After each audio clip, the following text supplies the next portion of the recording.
Olá, meu amigo, minha amiga. Estamos de volta com mais um Portal do José, nesse final de sabadão, com coisas esquisitonas acontecendo aqui no nosso país. Você certamente já deve ter ouvido uma canção de Renato Russo que tem uma frase que diz que festa estranha com gente esquisita. Pois bem, eu te pergunto, se alguém te convidasse para ir a um evento ou uma festa estranha com gente esquisita, e no caso de um evento da extrema-direita lá em Santa Catarina, com gente muito esquisita, você iria? Qual é o saldo de alguém que vai para um evento onde as pessoas que estão ali, elas não têm nenhum tipo de sonho, nenhum tipo de coisa boa para pensar mais adiante para o nosso país? Muito pelo contrário, as pessoas ali falam de medos, de pânicos, de ressentimentos, de ódios, de preconceitos. Como é que a pessoa sai no final de uma história dessa, né? Existem aqui no Brasil, em outras partes do mundo, alguns eventos religiosos para a pessoa ficar depurada, né? A pessoa ficar mais leve. Mas para a pessoa ficar carregada, isso é só a extrema-direita que consegue fazer isso aqui no Brasil e em outras partes do mundo.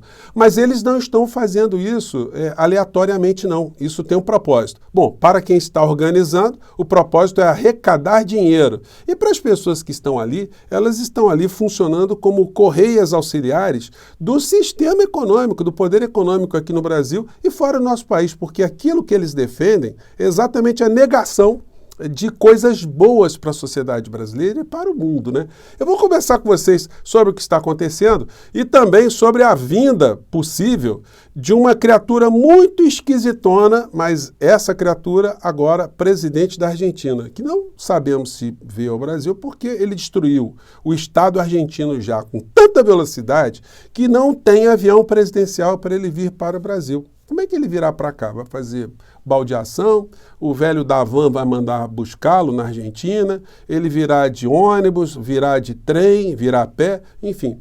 São coisas esquisitas de gente muito mais esquisita ainda, né? Mas eles continuam aí ameaçando ainda instituições do nosso país e a nossa democracia, além da nossa sanidade física e a nossa sanidade mental. Nada como termos o nosso espaço aqui para mostrar o que está acontecendo, né? É o que faria a partir de agora, mas antes de mais nada, é sempre muito importante convidar você que está chegando agora ao nosso portal e ainda não nos conhecer para que você se inscreva aqui conosco, venha participar das nossas atividades, conheça também os nossos outros vídeos. Se você gostar, compartilhe, recomende e não se esqueça, dê o seu joinha, mande seu comentário, se puder, se inscreva aqui também no nosso clube de membros. Você que é muito bem-vindo, é muito bem-vindo. A gente começando aqui com um assunto que eu abordei muito rapidamente hoje mais cedo, que foi uma chamada aqui na página do UOL, que é absolutamente equivocada, né? Eles colocam aqui: Bolsonaro diz estar à disposição para explicar indiciamento pela Polícia Federal no caso das joias. Bom, quando você lê uma notícia como essa, né,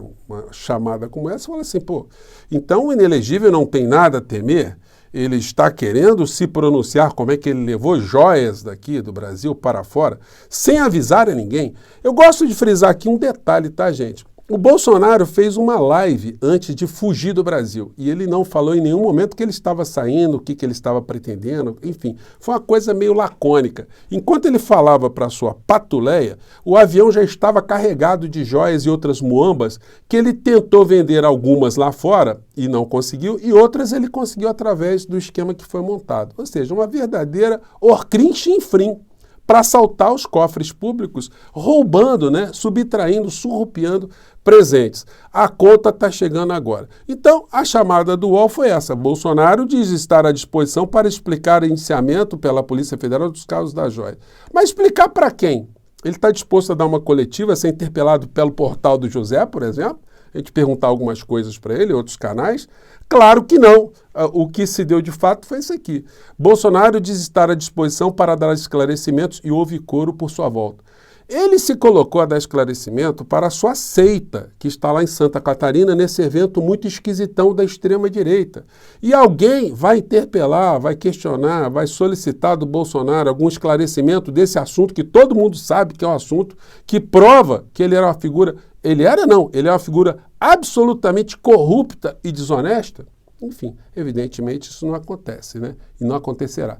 Então, a matéria da Folha merece esse reparo, né?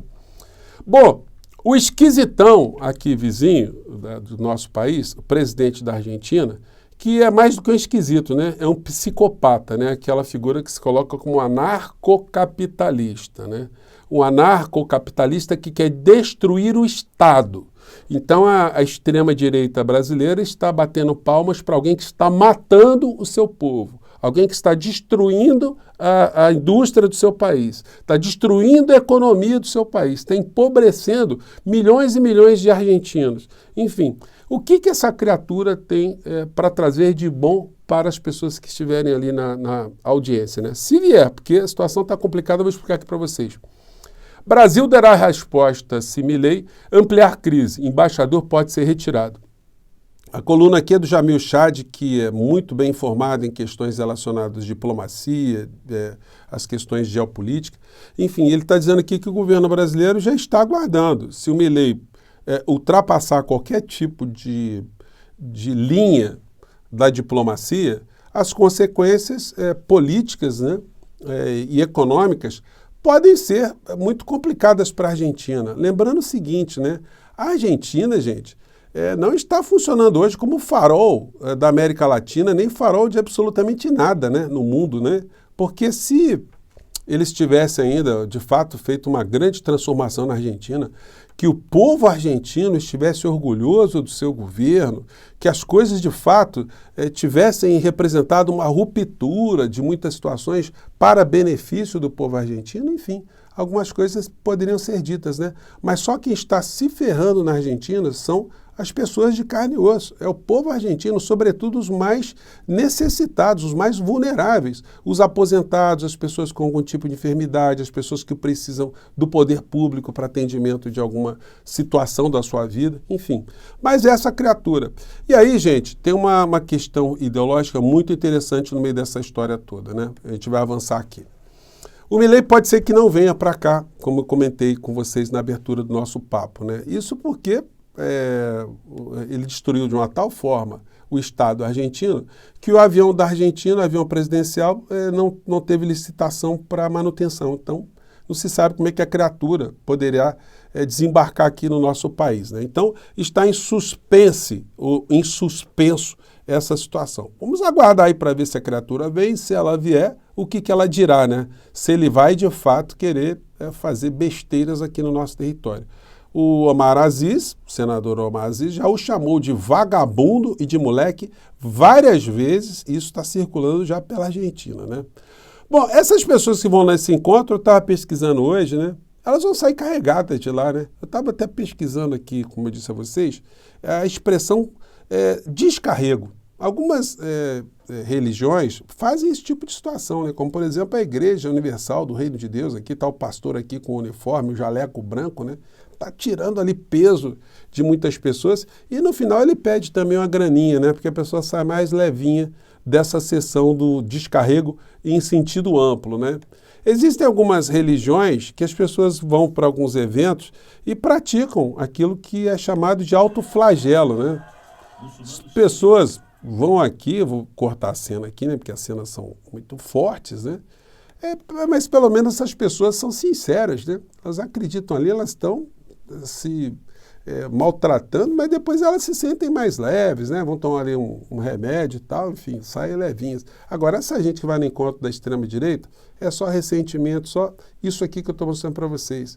É gente que acha que a solução para suas vidas é você individualmente cuidar da sua vida. O Estado é o inimigo do cidadão, isso que eles dizem o tempo todo, né? E nesse vídeo criminoso aqui, que eu já comentei em encontros anteriores com vocês, isso aqui cabe uma representação que eu estou fazendo pela apologia de crimes feitas por essas figuras aqui que são parlamentares, né? Porque eles estão dizendo o seguinte, se alguém invade uma propriedade, a pessoa tem que morrer, né? E que a recomendação é dar tiro nessas pessoas. Olha só, gente, a nossa Constituição, o direito brasileiro, não diz que a propriedade ela tem o mesmo valor que a vida. A vida está num patamar superior à propriedade. Você não pode matar uma pessoa em função dela ter invadido a sua propriedade, ter ido para a sua propriedade, casualmente ter entrado na sua propriedade, acidentalmente ter entrado na sua propriedade. Se você fizer isso, você vai responder por homicídio. Se você tem algum problema com a sua propriedade, você tem que acionar o Estado. Foi para isso que o homem criou o Estado, justamente para mediar esse tipo de conflito, para a gente não fazer justiça com as próprias mãos. É o que acontece quando energúmenos, esquisitões, genocidas se unem para ficar fazendo discurso para cima e para baixo. É isso que você vai ver lá no encontro da extrema-direita. As pessoas dizendo que liberdade é você ter arma, é você destruir o Estado, é você não ter nenhum tipo de pensamento que conduz à justiça social. Justiça social para essas pessoas é uma coisa tenebrosa. E aí, gente, o ponto central do nosso papo, né? Essa extrema-direita, quando eles fazem o ataque à utopia alheia, quando eles tentam destruir o sonho alheio, o sonho de uma sociedade mais justa, mais solidária, mais igualitária, com mais oportunidades, sem preconceitos, com mais tolerância, enfim, quando eles atacam tudo isso, eles fazem um discurso de quem tem o poder econômico de fato no nosso país e fora do nosso país. Porque a união desses segmentos visa exatamente impedir qualquer tipo de avanço social que retire algum naco, tire algum átomo, tire alguma moeda desse setor que está no topo da pirâmide. Então, eles cumprem esse papel. O papel de serem correias auxiliares do grande poder, do grande dinheiro do planeta, né, para não ficar usando aqui a expressão, o grande capital. E eles fazem isso sempre trabalhando com ressentimento, pânico, enfim. Eles não defendem uma utopia, eles atacam a utopia do outro sem ter uma própria utopia. É aquilo que se chama de distopia, né? Eles têm uma anti-utopia, uma cacotopia, uma negação das utopias. Um Estado, que é aquilo que o esquisitão da Argentina imagina, né? Um Estado não, um país, né? Sem o Estado.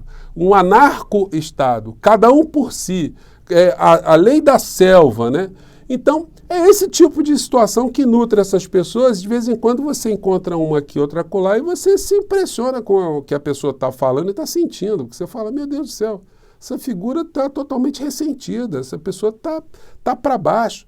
Essas pessoas vão nesse tipo de encontro, elas não falam de projeto de música, de projeto de arte, porque para eles todos os artistas são socialistas, são comunistas. Então as pessoas sequer se entregam para poemas, ou para cinema, ou para arte de uma maneira geral. As pessoas ficam sem esse contato lúdico, né? Tudo para elas é um ressentimento. É sempre alguém querendo destruir a sua família, sempre querendo alguém destruir Deus, sempre querendo destruir a sua liberdade, quando liberdade para essas criaturas é a liberdade dentro de um Estado autoritário. É a liberdade depois que eles cercearam a liberdade de todos. Aí dentro desse Estado autoritário, aí todo mundo pode ter a sua arminha, pode matar quem quiser, pode fazer justiça com as próprias mãos, pode discriminar, pode ter preconceito, que está tudo certo nesse mundo dessas pessoas, né? Bom, então nosso papo hoje mesclou essas situações, né? Análise do que está acontecendo lá nesse evento de gente esquisita e algumas situações de pano de fundo, né? Que eu trago aqui a sua reflexão. Gostaria de saber o teu comentário, tá bom? Manda para cá, um grande abraço, a gente se encontra no nosso próximo portal. Tchau!